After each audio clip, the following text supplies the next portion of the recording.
சங்கீதம் 90:15.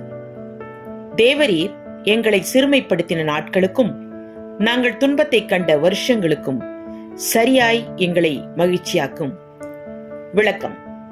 இவ்வசனம் தேவ ஜனங்கள் கஷ்டங்களையும் தீமைகளையும் அனுபவித்த காலங்களை மீட்டெடுக்கவும் அதனை ஈடு செய்யவும் ஆண்டவரை நோக்கி வேண்டுதல் செய்வதாகும்.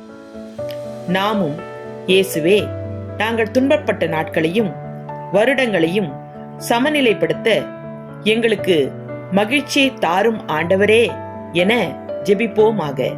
ஆமீன். Psalm 90, verse 15. Make us glad for as many days as you have afflicted us, for as many years as we have seen trouble. Amen.